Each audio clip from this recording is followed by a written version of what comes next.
April 8, 1943. 27,000 feet above occupied France. The sky was so clear it almost looked fake, like a thin sheet of blue glass stretching forever. Up here the cold wasn't just temperature. It was a feeling sharp, metallic, cutting through the cockpit of every aircraft daring to climb this high. Inside his Focke-Wulf 190, Oberleutnant Ralph Hermikin breathed slowly through his oxygen mask, each inhale sounding like a predator preparing for the kill. He tilted his head slightly, letting the sunlight strike the edge of his canopy. And then he saw them far below, struggling upward with the desperation of men climbing out of a sinking ship. 16 American P-47 Thunderbolts clawed at the sky. Their engines groaned, their silhouettes wobbling slightly as they fought altitude. They were big, heavy, and painfully slow in their climb. Hermikin felt a smirk form at the corner of his mouth. He had seen pilots panic before. He had seen aircraft fail. But this sight, these bulky American machines trying to act like fighters, this was entertainment. He pressed his radio switch, still smiling behind the mask, and made a joke his squadron would remember for months. The Americans, he said, had sent flying milk bottles. His wingman laughed immediately. Why wouldn't he? The Luftwaffe had been fighting since 1939. They had mastered the art of survival. They had killed more aircraft than these American rookies had even seen. And now these inexperienced pilots and their overweight machines dared to climb into German hunting grounds? Hermikin angled his aircraft gently, watching the Thunderbolts with the calm of a man who believed this was already over. The American formation kept rising, the engines of each P-47 straining under the weight of 7 tons of steel. The pilots inside those cockpits were young, sweating under leather helmets, gripping controls more tightly than they should. Most had never fired at an enemy. Many had never even seen a German aircraft except in training manuals. And now the sky above them was filled with wolves, but there was something the Germans didn't know, something hidden inside those struggling shapes. Each Thunderbolt carried a storm, 8.50 caliber machine guns, 3,400 rounds of ammunition, firepower strong enough to saw a fighter in half in less than 2 seconds. The Americans didn't yet know how to use it. The Germans didn't yet know they should fear it. But history was already leaning in that direction. Hermikin dove first. Gravity took hold instantly, pulling the Focke-Wulf downward as the wind screamed across the canopy. His guns lit up, tracer rounds carving white lines through the blue sky. One of the Thunderbolts jolted violently as cannon shells smashed into its wing. The rookie inside panicked, trying to turn the aircraft, but the P-47 refused to behave. Its engine coughed, its control surfaces lagged, and the German second burst cut through the fuselage cleanly. The massive American machine rolled awkwardly, lost control, and spiraled downward until it vanished into a sheet of cloud dot. There was no satisfaction in the kill, only routine. Hermikin pulled up again, scanning for the next target. Below him, the American formation broke apart in a clumsy scatter, the rookies trying to imitate defensive patterns they had studied only on chalkboards. German fighters dove in from all angles, disciplined, confident, relentless. This was not combat. This was education by fire. And still, something strange happened. Thunderbolts began taking serious hits, yet refusing to fall. Shells tore holes through wings, shattered metal, ripped control lines, smashed into engines. But the P-47s kept flying in a way no Spitfire or Yak could. They didn't fly well. They didn't fly gracefully. But they flew. It wasn't obvious at first. Not in the chaos of that opening attack. But one Thunderbolt in particular was about to change the way both sides saw the aircraft forever. Robert S. Johnson felt his world shaking apart around him. A cannon shell exploded against his nose, spraying thick oil across the windshield until he could see nothing at all, not the enemy. Not the sky, not even the horizon. More hits, more noise, more violent shudders. A round tore through the cockpit and ripped into the metal near his knee. Another smashed the canopy rails, jamming them permanently shut. Fire spread along the instrument panel. Shards of glass clung to his flight suit. He tried to open the canopy. It didn't budge. He tried again. Nothing.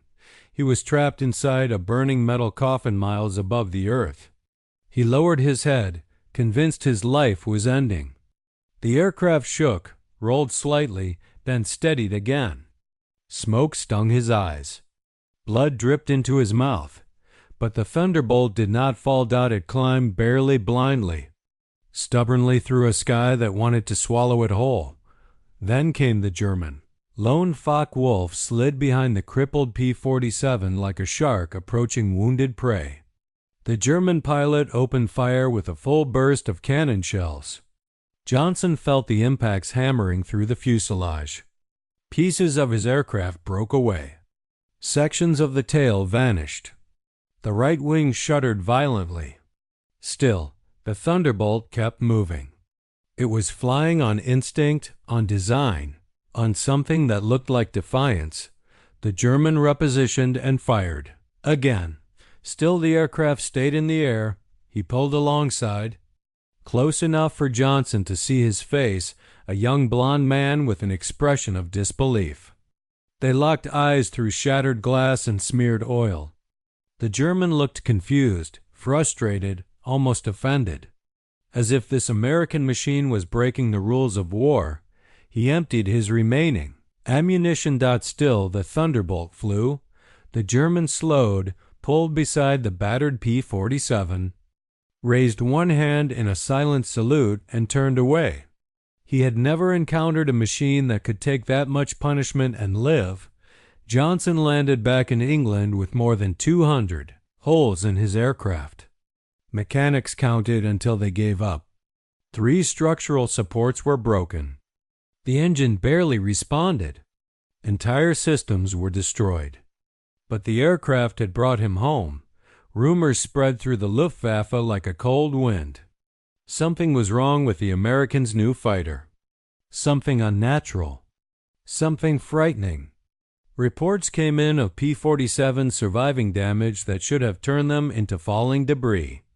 German pilots who had laughed earlier now whispered quietly in hangars, asking if anyone else had seen a Thunderbolt survive the impossible. The joke was changing shape. The sky was beginning to turn. And soon the plane that German pilots once mocked would become the machine they dreaded most. The transformation of the Thunderbolt didn't happen all at once. It began quietly, almost invisibly, in briefing rooms where American commanders debated how to use a fighter that didn't behave like any fighter before it. Pilots who had grown up studying the agility of Spitfires and the sleek dive of P-40s tried to fly the P-47 the same way and were punished for it. The Thunderbolt refused to turn tightly, refused to climb fast at low altitude, refused to fight like a dancer. It was not a blade. It was a hammer. And slowly, painfully, American pilots began to understand that the only way to win with it was to abandon every traditional rule they had been taught. First, losses continued. German pilots exploited every weakness. They attacked from below, where the heavy P-47 climbed like a wounded animal. They forced turning fights that the Americans couldn't win. They struck at angles where Thunderbolts seemed slow, clumsy, unresponsive. Reports back to German headquarters repeated the same mocking tone. The new American fighter was no threat.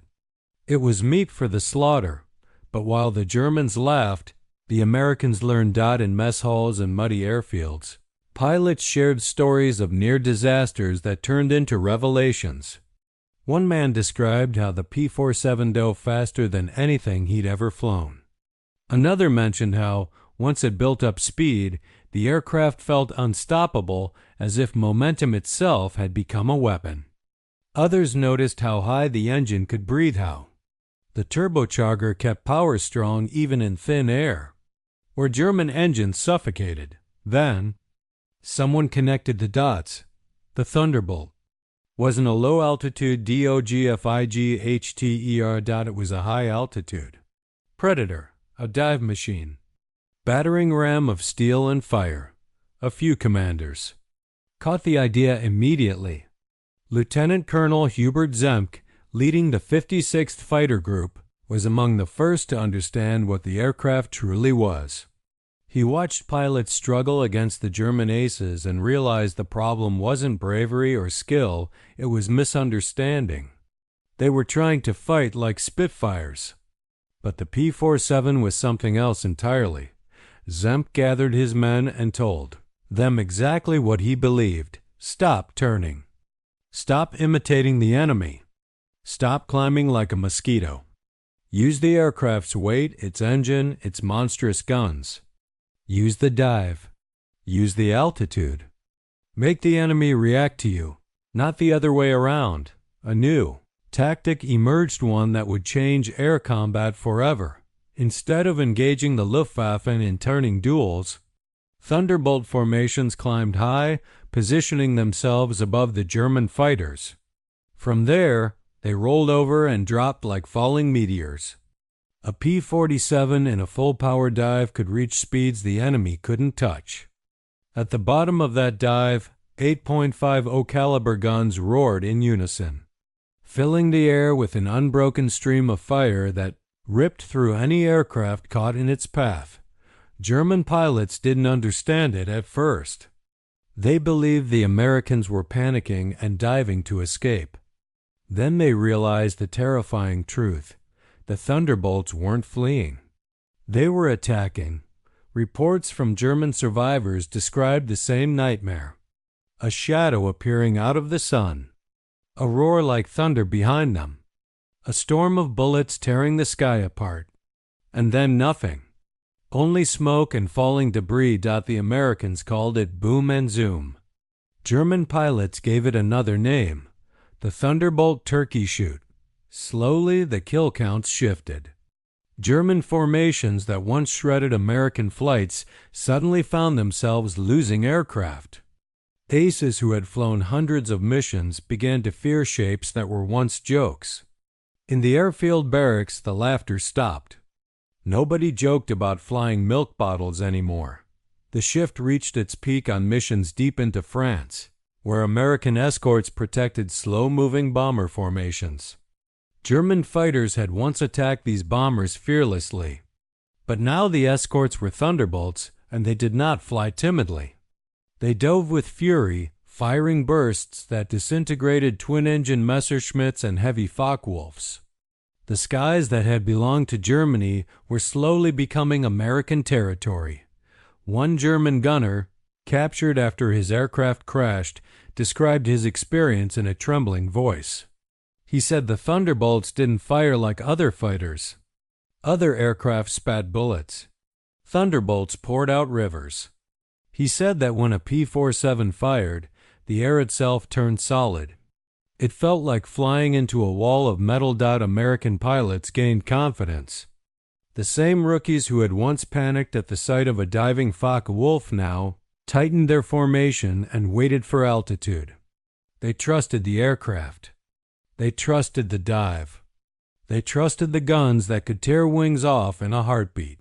But with growing strength came a discovery even more shocking than their firepower. The Thunderbolt wasn't just deadly. It was nearly indestructible. Stories spread across England of pilots returning with wings shredded, with engines coughing blood, with tails half shot away. And still the aircraft brought them home.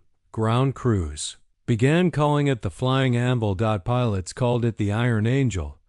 The Luftwaffe called it something much simpler.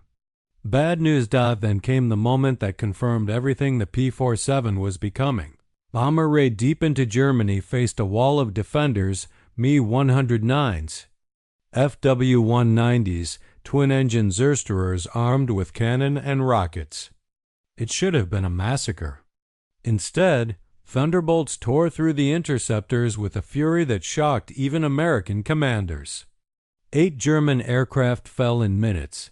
destroyed in ways their own pilots struggled to comprehend. Wings sheared off cleanly. Engines exploded. Aircraft disintegrated in mid-air.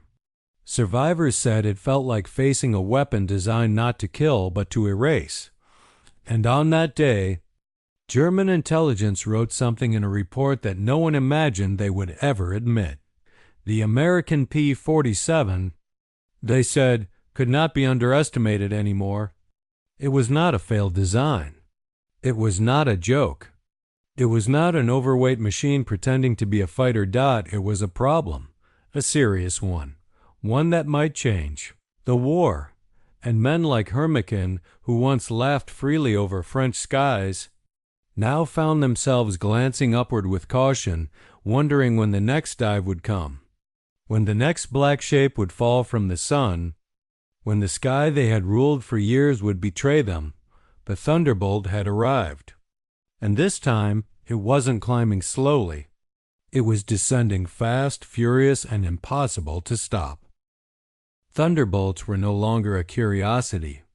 They were becoming a presence, something German pilots felt before they saw. As 1943 moved into summer, the shift in the air could be sensed even on the ground. Mechanics in Luftwaffe hangars whispered about the new American monster. Squadron leaders warned rookies not to underestimate the aircraft anymore. And some of the most experienced German aces began to develop a habit they never had before, looking over their shoulders. More often, but the true power of the Thunderbolt didn't come from the pilots alone. It came from the engine. The massive 18-cylinder Pratt & Whitney R2 800 double Wasp was unlike anything the Luftwaffe had fought.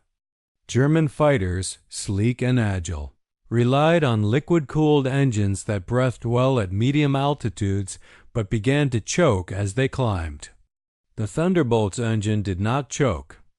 It inhaled the thin air of the stratosphere as if it were sea level.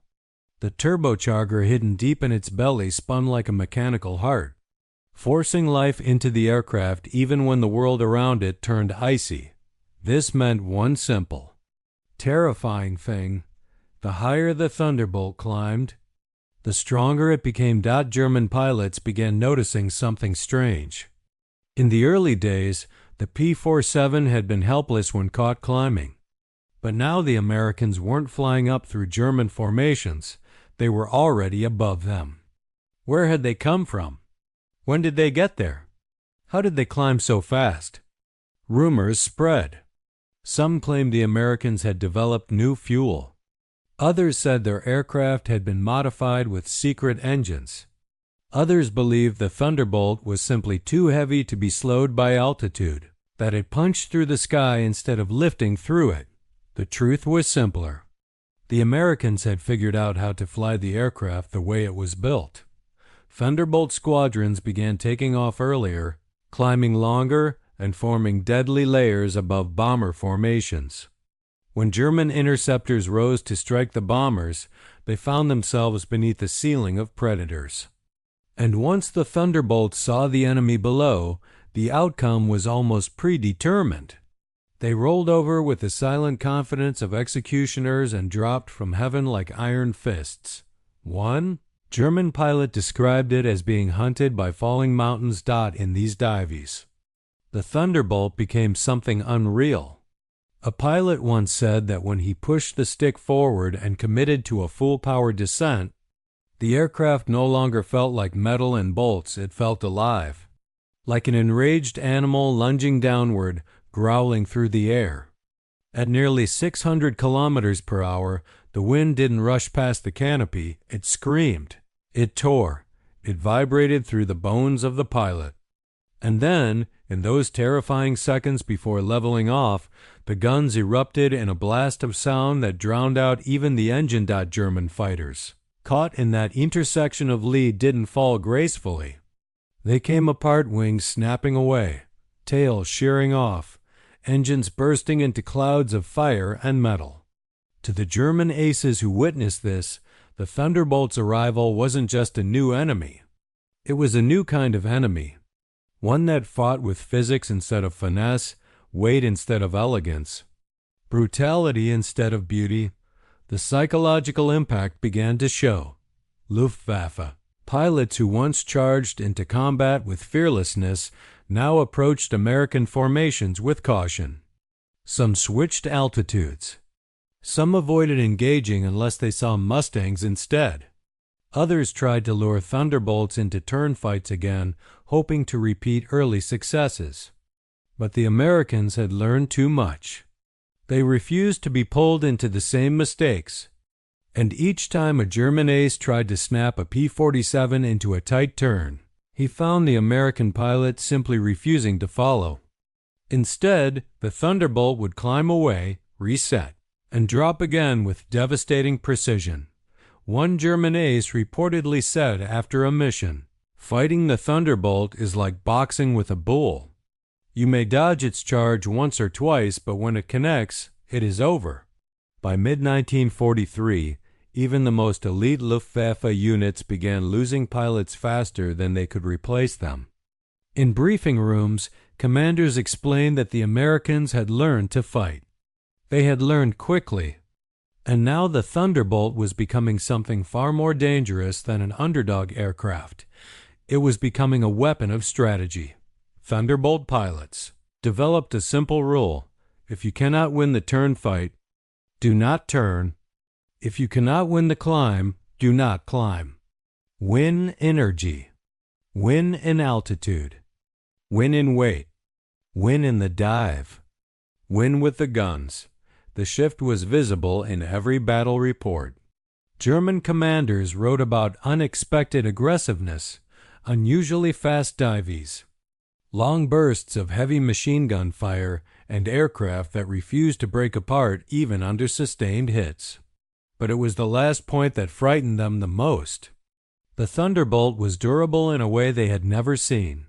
A Messerschmitt 109 could be destroyed by a few well-placed .50 caliber rounds.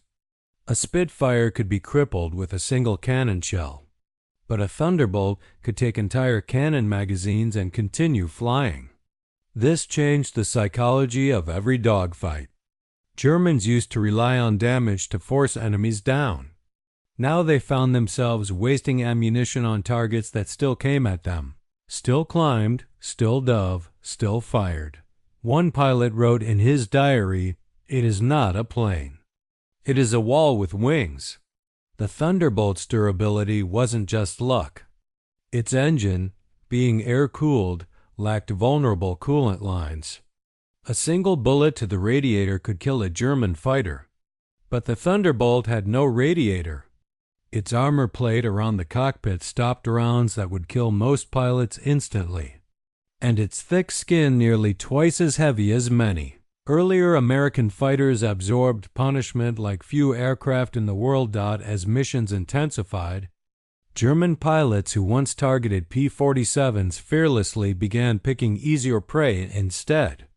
They struck at B-17s, hoping to avoid the wrath of the escorts. They dove on Mustangs, unaware that soon the skies would be filled with both.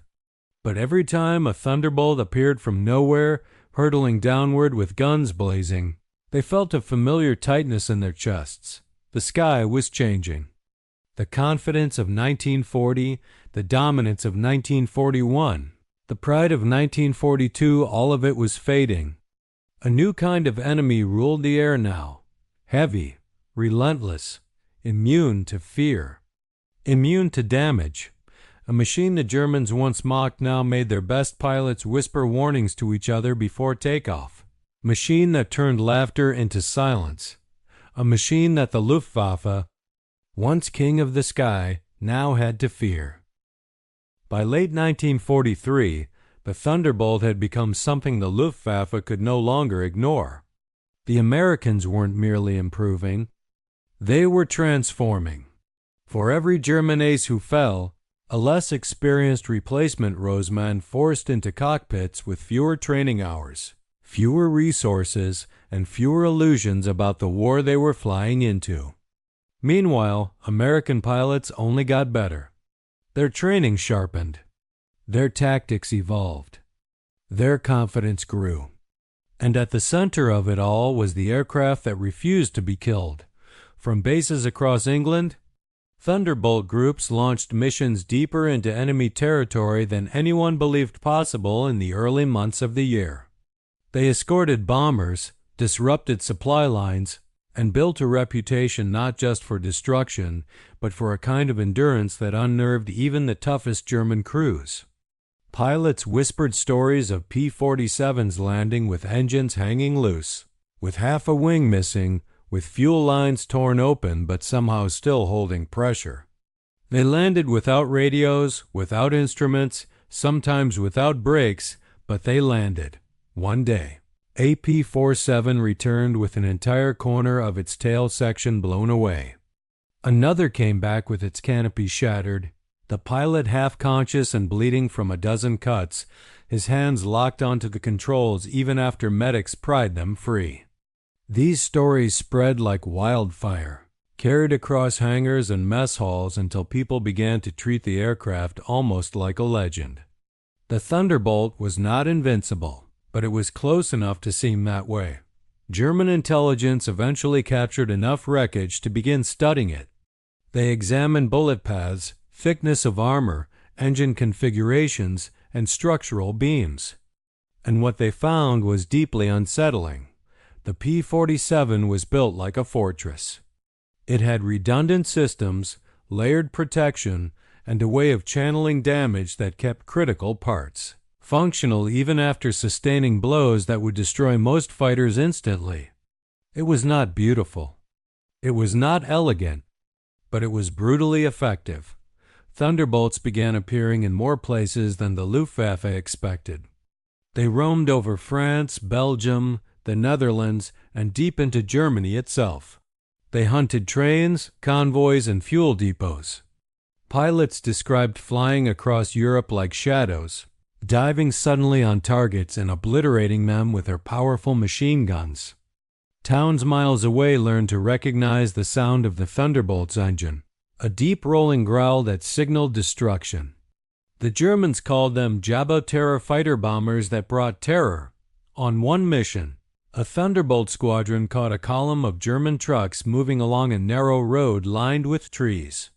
With a single pass, they shredded the entire column, leaving nothing but smoke and burning metal.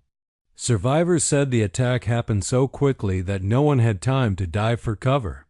The moment the P-47s opened fire, the road turned into a storm of debris. Engineers reconstructed the scene later and calculated that a 2-second burst from a single Thunderbolt delivered more lead than an entire infantry platoon could fire in a minute, but the real power of the Thunderbolt came when pilots learned to use their aircraft like flying artillery. They approached from low altitude, skimming treetops, then suddenly pulled up and unleashed their guns into enemy positions. Tanks, armored cars, even reinforced positions found themselves hammered by rounds capable of punching through armor plates. German units feared the distant rumble of P-47. Engines the way infantry on the Eastern Front feared Katyusha rockets. One German officer in Normandy wrote in his diary that hearing a Thunderbolt overhead was like knowing a giant hand was about to sweep them from the earth. He described seeing a column of tanks moving cautiously through a village, only for two P-47s to appear from behind a hill. Within moments, 3 tanks were burning. The rest scattered like insects. The officer said that no matter how well they hid, the Thunderbolts always found them. They always came back as 1944 approached. The Luftwaffe began to realize something far more dangerous than any single aircraft. American industry was outproducing them at a scale that defied reason. Every destroyed Thunderbolt could be replaced. Every lost pilot was soon followed by another, trained under better conditions and equipped with better tools. Meanwhile, German production slowed. Resources dwindled. Fuel shortages plagued training programs. Aces tired beyond exhaustion found themselves leading squadrons of teenagers with barely enough hours to take off safely, and still, the Thunderbolt evolved. New variant arrived with a broad-bladed propeller that transformed the aircraft's performance. The Thunderbolt climbed faster, accelerated harder, and responded more confidently. German pilots found to their horror that the aircraft they once mocked now matched or exceeded them in climb rate at many altitudes. The sound of the new propeller cutting through the air was unmistakable, a deep, resonant thunder that shook the ground.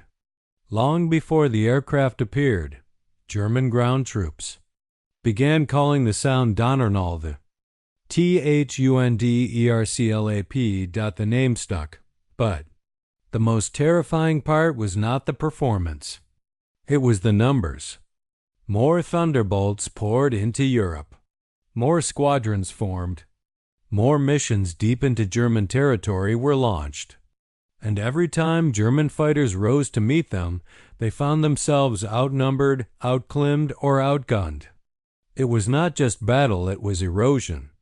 The Luftwaffe was being worn away, piece by piece, mission by mission, until even its most elite units felt the strain of defeat. By spring 1944, the balance of power in the sky had shifted completely. Once, German aircraft had roamed freely, dominating the air with speed and skill. Now Thunderbolts patrolled the skies with confidence, pushing German fighters back toward their own bases. And those bases, too, became targets. Thunderbolts bombed runways, strafed hangars, and caught aircraft during takeoff.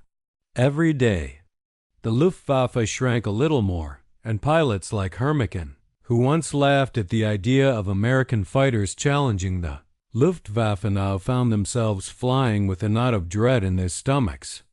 They no longer rose into the sky expecting victory. They rose hoping, desperately, not to be caught in a dive they couldn't escape. The sky had changed, and the joke of 1943 had become the executioner of 1944. By the time the Allies prepared for the invasion of France, the Thunderbolt had grown into something much larger than a fighter. It had become an instrument of pressure, a machine that reshaped the battlefield long before soldiers stepped onto the ground. Every German commander in the West knew that any movement during daylight risked being spotted, hunted, and torn apart. Supply convoys stopped using roads unless absolutely necessary. Tank units moved only at night. Even messengers and small patrols learned to sprint between tree lines, glancing up at the sky with the instinct of prey. The Germans still had incredible pilotsmen with experience, instincts, and courage. They still had weapons capable of tearing aircraft apart. But all of that mattered less now. The enemy controlled the air, and the Thunderbolt was the symbol of that dominance. German radar operators along the coast reported new patterns.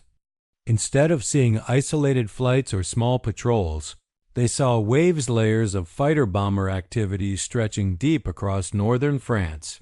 Thunderbolts came in pairs, in fours, in dozens. They came at low altitude where the grass bent under their propeller wash. They came at high altitude where the cold air shimmered around their frames. They came after targets that had once been considered safe, bridges, headquarters, armored columns, artillery lines, fuel depots buried under camouflage nets, trains hidden under tunnels. Nothing stayed safe for long. Thunderbolt pilots grew accustomed to seeing fire and chaos. Beneath them, burning vehicles, overturned supply trucks, locomotives spewing smoke across countryside fields. On some missions, pilots returned to base with so much dust and smoke on their wings that ground crews thought they had flown through storms. But the real storm was the one they created. One pilot described strafing a train that refused to stop. He saw men jumping from the cars as the sparks from his rounds lit the wood beneath them. Another pilot recounted how he saw a German armored car trying to flee across a field, bouncing painfully over rough terrain. With a single burst, he turned the vehicle into a rising column of flame. The pilot later said he felt no triumph, only inevitability. The aircraft he flew was too powerful, too brutal. too relentless for anything on the ground to survive. Still, the Luftwaffe tried to resist. On one mission, a group of Thunderbolts escorting bombers toward Germany encountered a formation of Messerschmitt 110s heavy twin-engine fighters armed with rockets and cannons.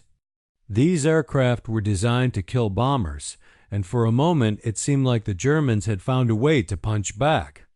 But as the Thunderbolts dived, everything changed. The German formation broke apart under the weight of machine gun fire so intense it seemed to turn sunlight into sparks. One 110 disintegrated before its pilot even realized he was being shot at. Another lost a wing that spun upward like a falling leaf. The few survivors streaked away, leaving trails of smoke behind them. Reports from the German side grew desperate. Commanders complained of aircraft shredded in seconds, of pilots unable to escape dives, of formations destroyed before they had time to react. One officer wrote that trying to push through Thunderbolt escorts was like running uphill into a waterfall of bullets. Yet the air war was only one part of the story. On the ground, German soldiers began dreading the distant rumble that signaled a Thunderbolt's approach. It started as a faint vibration, then a slow, building roar that felt as if it climbed out of the earth itself. By the time the aircraft passed overhead, the sound shook rooftops and rattled equipment. One infantryman in Normandy wrote that he had never felt so powerless as when he saw the shadow of a P-47 sweep across the P-10 sweep across the Pida. Ground because there was no shelter deep, enough to guarantee survival. During the invasion of France, the Thunderbolt's role expanded again. Instead of merely escorting bombers or hunting fighters, they served as flying guardians of the beaches. The sky above Normandy filled with the thunderous roar of their engines as they smashed German positions, attacked reinforcements, and disrupted every attempt to counterattack. German tanks trying to push toward the beaches found themselves exposed on open roads. Thunderbolts descended in pairs, unleashing rounds that punched through the top armor of the vehicles. Entire armored columns were halted. German commanders radioed that the air above the front was completely dominated, and that movement during daylight was nearly suicidal. A German pilot who managed to take off during the invasion wrote in a letter that he felt like an intruder in a land that no longer belonged to him. He described Thunderbolts stacked at different altitudes, circling like hawks, waiting for anyone foolish enough to rise. He attempted to climb, only to see a dark shape fall toward him from 10,000 feet above. He pulled hard on the stick, but the Thunderbolt closed in. A stream of gunfire tore through his aircraft, and he bailed out. As he floated down, he could see more P-47s in the distance. Dark specks moving with purpose. The Luftwaffe was losing not just aircraft, but hope. As Thunderbolts spread across Europe, their numbers grew. Their range increased. Their weaponry diversified. They carried bombs, rockets, and napalm. They struck bunkers, convoys, artillery positions. And they did so with mechanical consistency, mission after mission, day after day, until the German war machine began to break apart at the seams.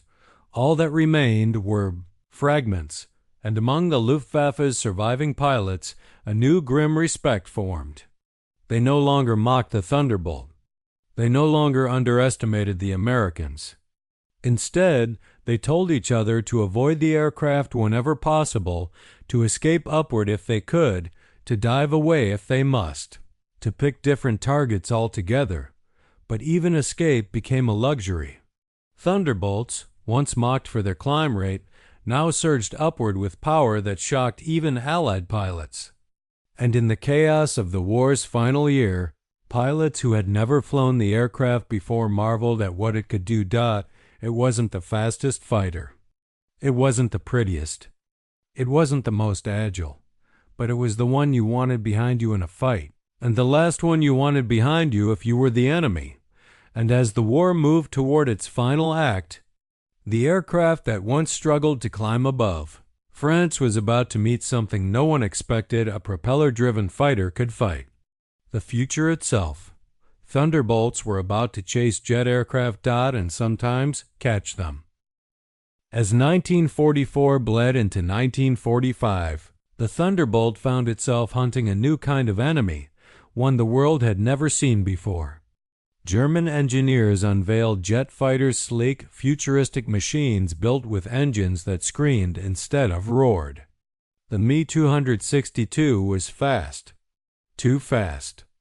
It leapt through the sky like a lightning strike, leaving propeller-driven fighters looking like grounded relics. For the first time in years, German pilots felt a spark of hope. Perhaps these jets, these silver arrows, could reclaim the air that once belonged to them. Thunderbolt pilots heard the rumors before they ever saw one. They heard of aircraft that appeared and vanished before a trigger could be pulled. They heard of fighters that closed distances in seconds and escaped in an instant. Some worried the era of propeller fighters was ending, but the war had a strange sense of humor. The machine the Luftwaffe had once laughed at was now one of the few that could threaten the world's first operational jet fighter. The first time American pilots faced the Me-262, they were stunned by its speed. It swept past with a howl so sharp it felt like a blade cutting through the sky. Thunderbolts gave chase, but the jet pulled away effortlessly. No piston engine could match that acceleration. But Thunderbolt pilots learned quickly. You don't chase a 262, you hunt its weakness. And it had two, takeoff and landing. Jet engines of that era were slow to respond. Their power surged only after long seconds of unstable thrust. They needed long runways. They needed protection while climbing. They needed security while slowing down to land. And Thunderbolts, with their brutal dive speed and thick armor, became the perfect predators of those vulnerable moments. American squadrons began patrolling above German airfields like vultures. When a 262 prepared to take off, Thunderbolts swooped down on it with deadly timing. When a jet returned from combat, low on fuel and forced to slow down, Thunderbolts waited like executioners. One such encounter would become legend. Lieutenant Colonel John C. Meyer spotted a 262 preparing to land. The jet was low, moving slower than it ever would in combat. Meyer rolled his Thunderbolt down from altitude, building speed until the aircraft shook with the force of the dive. At the perfect moment, he fired. The bursts tore into the jet's engines, then the cockpit, then the wings. The Me-262 came apart in pieces that tumbled across the airfield. It was one of the earliest jet kills of the war. And it came from a Thunderbolt. The message spread quickly. Even the most advanced aircraft in the sky wasn't safe from the American fighter. Germany once mocked. Thunderbolt pilots developed a new rhythm. They learned to climb to high altitude early, then wait silently above airfields. They learned to operate in pairs, one diving while the other guarded. They learned to exploit the slow acceleration of jet engines. And when a 262 tried to escape in a shallow climb, Thunderbolts chased it just long enough to force it into evasive maneuvers, bleeding its precious speed. One wrong turn, one moment of fear, and the jet became prey again. But the Thunderbolt's evolving role wasn't limited to jets. On the ground, German units already exhausted, undersupplied, and increasingly desperate faced a new nightmare. The P-47 began carrying rockets. These weren't ordinary rockets. They were high-velocity missiles capable of ripping open tanks and bunkers. The moment Thunderbolts added rocket rails beneath their wings, the battlefield changed forever. A Thunderbolt diving with rockets looked like a falling star, streaking flames behind it. When the pilot fired, the rockets screamed through the air, trailing smoke that twisted like angry serpents. And when they hit, they didn't simply explode, they shattered. They tore steel apart. They flung tank turrets into the air. They split rail cars in half. They crushed artillery positions. German soldiers watching a rocket strike described the sensation as being inside a thunderstorm that exploded from the earth rather than the sky. On one mission, a Thunderbolt pilot fired a full barrage at a German armored column moving through a forest road. The rockets hit the lead tanks first, turning them into burning wrecks that blocked the path. More rockets struck the trucks behind, trapping the entire column. The remaining vehicles had nowhere to go.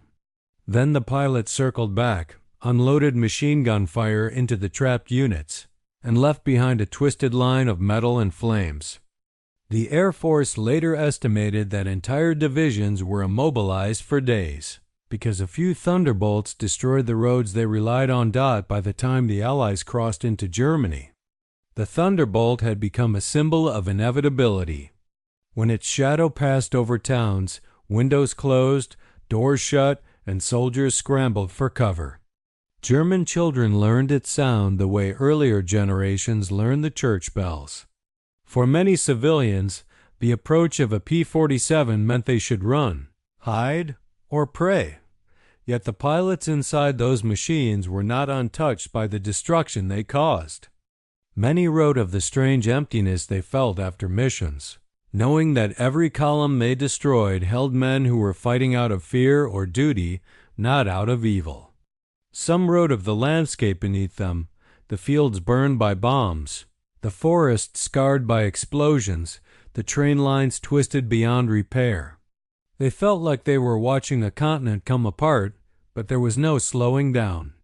The war demanded momentum, and the Thunderbolt delivered it. As the German front lines collapsed, Thunderbolts began flying missions almost without rest. Some pilots flew 3 or 4 sorties in a single day. They strafed retreating soldiers, destroyed bridges before enemy vehicles could cross, and hit rail junctions until German transport collapsed. In the last months of the war, the Thunderbolt's presence became overwhelming. One report stated that on certain days, German ground forces were attacked by Thunderbolts every 10 minutes. The Luftwaffe, once proud, once dominant, now struggled to put even a handful of aircraft into the sky. And when they did, they faced Thunderbolts waiting above, engines rumbling, guns ready.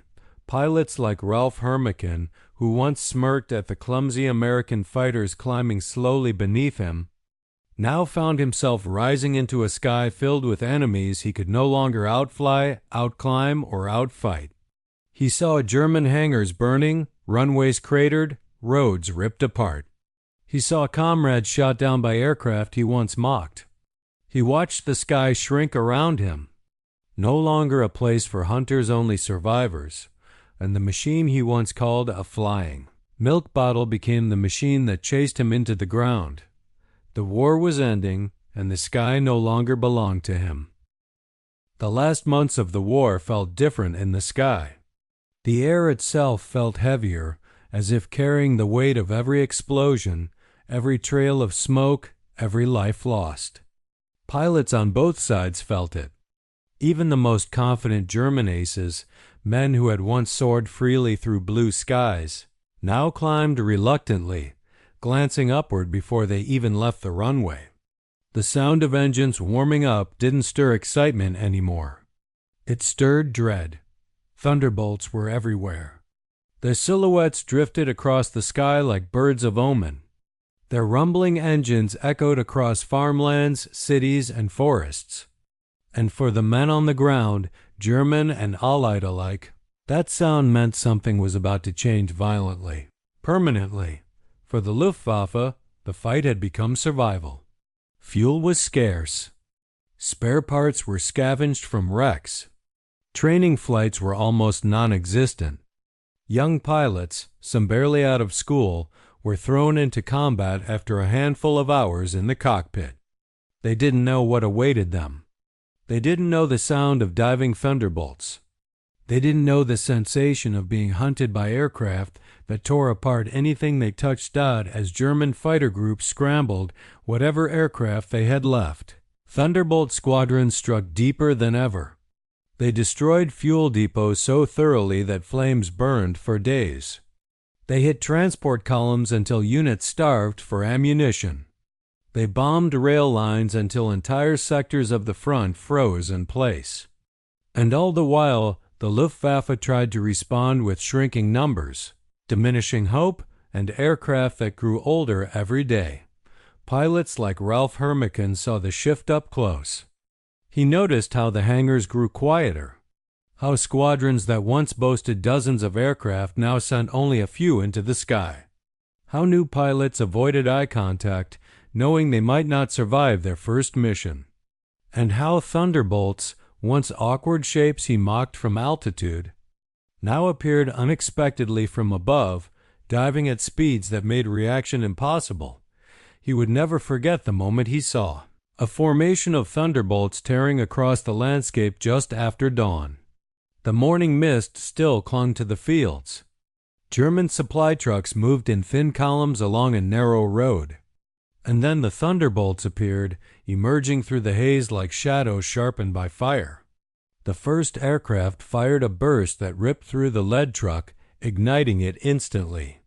Flames swept along the column as more P-47s descended. Trucks exploded in rapid succession, sending shockwaves rolling across the ground. German soldiers scattered, diving into ditches and behind trees, but the machine guns found them anyway. The road became a line of burning wreckage stretching into the distance. When Hermican returned to base that day, he saw broken faces, not from fear, but from exhaustion. The mechanics were tired. The officers were tired. The pilots were tired. And above all, the sky felt tired of being a battlefield. Tired of carrying the weight of combustion. Tired of swallowing aircraft every day. Thunderbolts began launching missions that went beyond anything earlier in the war. Pilots flew low enough to feel tree branches scrape their wingtips. They attacked trains so relentlessly that German rail workers stopped showing up for duty. They hit bases so often that German crews dug trenches beside their planes, hoping to survive the inevitable strafing runs. It didn't always help. One German unit reported losing 6 aircraft on the ground before they even started their engines. Thunderbolts arrived just as mechanics were fueling up, swooping down with ruthless precision. The attack lasted less than a minute, but when it was over, the entire squadron was burning. Mechanics crawled out of smoke, coughing, shaken, covered in dust and oil. The runway was cratered. The hangars collapsed. And the only sound that lingered was the distant rumble of Thunderbolts flying away, already heading toward their next target. But the impact of the P-47 wasn't only physical. It was psychological. German soldiers began writing in their letters home that they feared the American aircraft more than the enemy infantry. One wrote that Thunderbolts haunted the sky like spirits, always watching, always ready to strike. Another said that when he heard the sound of a P-47's engine, his knees trembled because he knew he would not have time to pray if the aircraft chose him as its target. Even German civilians, far from the front lines, grew accustomed to the sounds of Thunderbolts overhead. They learned that a distant rumble might mean an attack on a nearby train line. They learned to recognize the pitch of the engine and distinguish it from German aircraft. They learned to shelter quickly, even if the attack wasn't aimed at them. Children used to play games imitating the sound of the P-47. Adults, however, knew the sound carried meaning loss, fear, and inevitability. As Allied forces pushed deeper into Germany, Thunderbolts shifted to close support missions. They flew ahead of advancing ground troops, hammering defensive positions and cutting escape routes. They hit artillery batteries until the German guns couldn't fire without being targeted within minutes. They strafed anything that moved. Their presence carved wide corridors through enemy lines, allowing tanks and infantry to advance with momentum. On one mission, a group of Thunderbolts accompanied an armored division pushing toward the Rhine. They flew low, scanning the terrain for hidden threats. When an ambush was discovered, a dozen P-47s dropped in from the clouds, firing into the tree line with such intensity that the forest itself seemed to explode. German troops who survived the initial strike fled in every direction, abandoning their equipment. The American tanks rolled forward uncontested. Pilots wrote that flying those missions felt like being the hand that swept obstacles off the table before the rest of the army moved forward. The Thunderbolt wasn't just fighting the Luftwaffe anymore. It was fighting Germany itself, its fuel, its transport, its roads, its communication lines, its morale. And somewhere in the chaos, the last German aces realized something they had never imagined possible at the start of the war. They were no longer fighting for victory. They were fighting not to disappear. Their once beautiful formations were gone.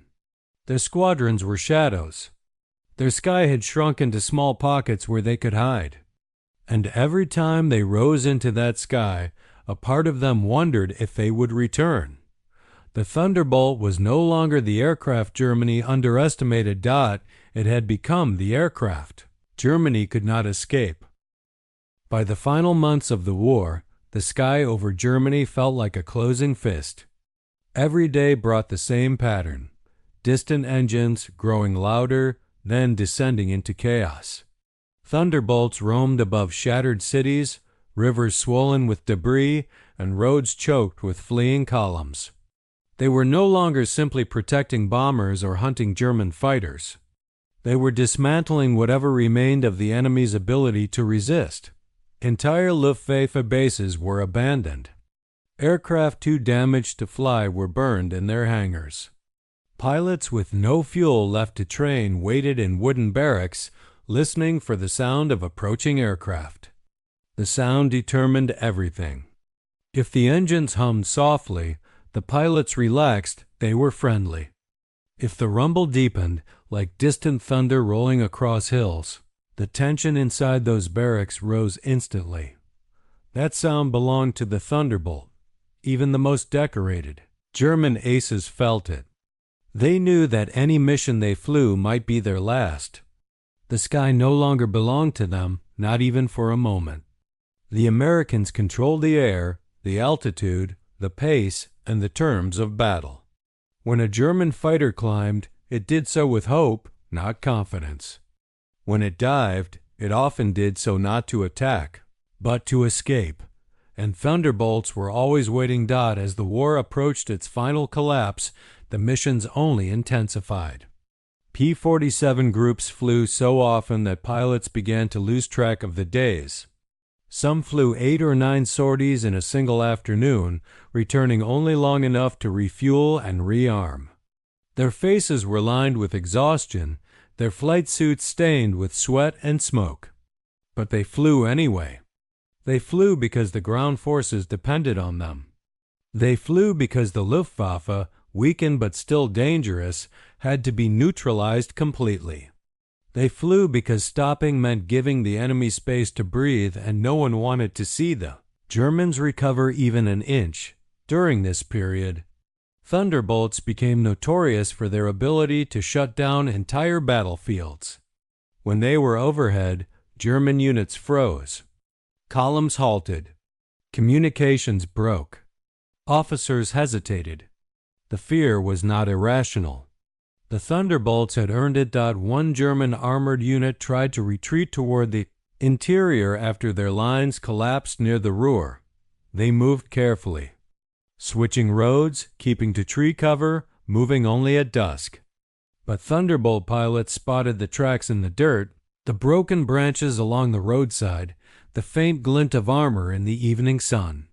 The squadron circled high above, waiting for the perfect moment. Then they dropped. The first rocket struck the lead tank, lifting it off the ground in a burst of fire. Machine gun fire tore through troop carriers. More rockets hit the rear vehicles, boxing the entire column in flames. Some soldiers fled into the woods, but Thunderbolts followed, firing short bursts that shredded the edge of the forest. The entire German unit ceased to exist in under 5 minutes. A few survivors emerged, dazed, their uniforms blackened by soot, staring upward in disbelief. They had never even seen the P-47S approach. Stories like this repeated across the country.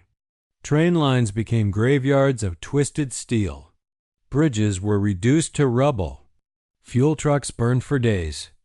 The German army was no longer retreating, it was collapsing. And the Thunderbolt played a central role in that collapse. Yet even in the midst of destruction, unexpected moments of humanity appeared. One Thunderbolt pilot wrote about a mission where he spotted a small farmhouse beside a railway. He saw a German soldier running toward the barn doors. The pilot lined up the shot, ready to fire. But in that last second, he noticed something unexpected. The soldier wasn't reaching for a weapon. He was pulling a little girl out from under the barn, shielding her. With his body, the pilot released the trigger.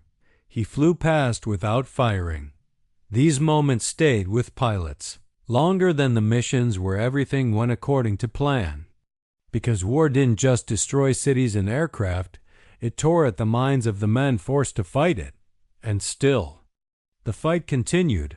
Thunderbolt pilots soon encountered scenes of desperation at German air bases.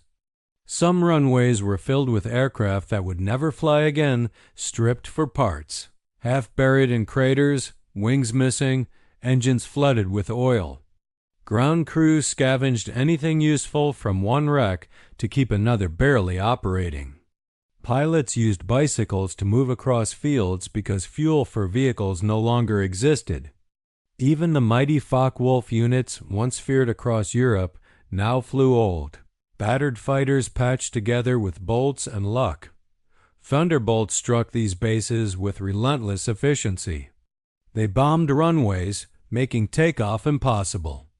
They strafed landing strips until smoke poured from the ground. They fired into hangars, setting aircraft ablaze in seconds. German pilots sometimes sprinted toward aircraft only to find them engulfed in fire before they could reach the cockpit, and when they did get airborne, the sky offered no safety. One German pilot who managed to take off-road later that climbing felt like drowning. Every second he stayed low was a second closer to being caught.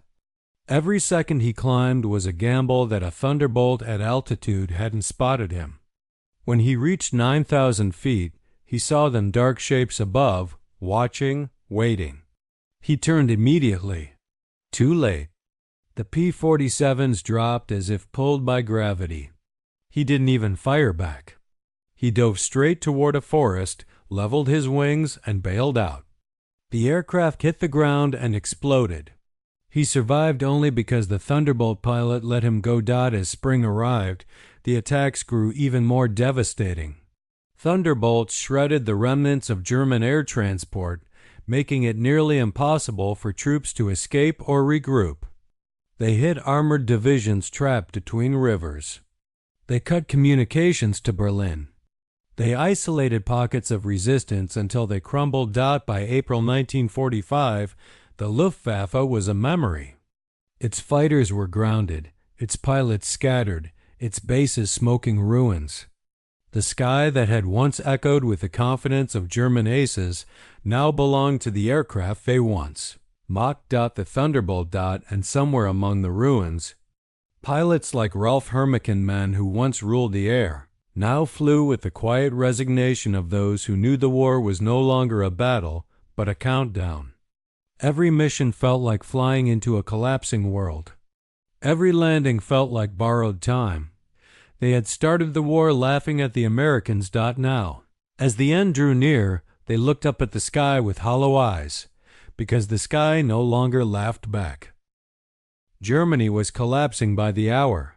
Towns that once echoed with marching boots now sat silent under a sky filled with the distant rumble of aircraft. Roads that once carried tanks and convoys were littered with abandoned machines burned, overturned, stripped of parts in desperate attempts to salvage something, anything, that could still fight. The world felt as if it had reached the end of its breath, and every man who survived could sense it. Thunderbolts continued to sweep across the German countryside. But now their flights felt different. There was less resistance, less urgency, less fear of what might come from above. The Luftwaffe, once the terror of Europe, no longer rose with force or intent. When Thunderbolt pilots flew missions, they often saw only smoke from destroyed fuel stores, empty runways, or a handful of German aircraft that looked small and fragile compared to the storm.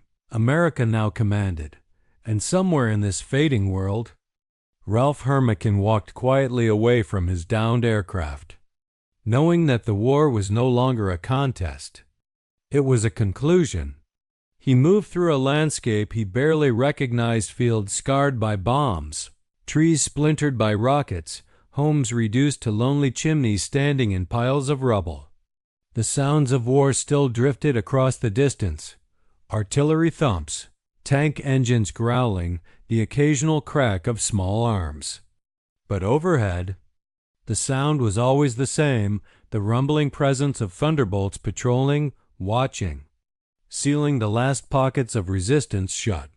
Hermican found a small barn at the edge of a field and rested there, as the sun sank behind shattered rooftops. He wasn't running. He wasn't hiding. He was simply letting go. He knew many of his comrades would fight until the end, or die trying. He knew some would refuse to surrender, clinging to pride or fear or illusions of honor. But he also knew that no matter what they chose, the sky had already decided the war's outcome. The next morning, he walked toward a group of civilians moving along a dirt road, carrying what little they had left. An old couple pushed a cart with broken wheels. A young mother held her child close. A man in his 40s dragged a suitcase that left a trail in the mud. None of them looked up any more when aircraft passed overhead. They had grown used to the sound, almost numb to it. But Hermican looked up because he understood what it meant. High above, a formation of thunderbolts moved across the sky with a slow, steady rhythm. No urgency. No dive, no hunt. Just presence. Just the quiet authority of a force that no longer needed to prove anything. Hermican felt a strange calm wash over him. Not hatred. Not bitterness. Just acceptance. He whispered to himself that the war had never been about who laughed first. It was about who adapted, who endured, who learned. And the Americans had learned faster than anyone believed possible. They had taken a machine that looked like a mistake and turned it into a symbol of unstoppable momentum. They had taken rookies and turned them into warriors. They had taken the sky and made it theirs. For Hermican, the hardest part wasn't defeat. It was understanding that the world would remember the Thunderbolt more than it would remember him. Weeks later, Germany surrendered. The guns went silent. The sky cleared. And pilots all across Europe, American, British, German, and others finally climbed out of their cockpits, knowing there would be no mission tomorrow. Thunderbolts lined Allied airfields by the dozens. Some were scorched by rocket blasts. Some carried the scars of flak or cannon shells. But most stood proudly, solid, and defiant, like monuments to a kind of strength the world had not expected. Mechanics cleaned their guns for the last time. Pilots packed their gear. And slowly, quietly, the engines that had shaken a continent began to cool down as peace settled over Europe. The story of the Thunderbolt spread, not just as a fighter that shot down enemies, but as a machine that changed the course of the war. Historians wrote about its power, its durability, its terrifying dive, its machine guns that tore through steel like paper. Veterans spoke of its roar, a deep, thundering rumble that could be heard long before the aircraft appeared. Ground troops said that when they saw a P-47 overhead, they felt safe even in the darkest battles. And German soldiers, even decades later, admitted that nothing frightened them more than the shadow of a Thunderbolt crossing the fields. The war moved into memory. Names faded. Units disbanded. Aircraft were scrapped or sent home, but the legend of the Thunderbolt lived on. Years later, Men who fought on opposite sides would meet at reunions, shaking hands over tables with maps and old photos. And sometimes, a former German pilot would look at an American veteran and ask if he had ever flown the Thunderbolt. If the answer was yes, the German would nod with a quiet respect he did not give lightly, because he knew. They all knew. The Thunderbolt was not elegant. It was not graceful. It was not delicate. It was something far greater. It was the machine that ended an empire in the sky, and for men like Ralph Ermeken, who once smirked at its silhouette rising slowly into the clouds. The irony lived forever in their memories. The plane he had laughed at became the plane that ended the war he fought, and long after the smoke cleared, long after the wounds healed, long after the world grew quiet again, one truth remained: the sky belonged to the Thunderbolt, and it always would.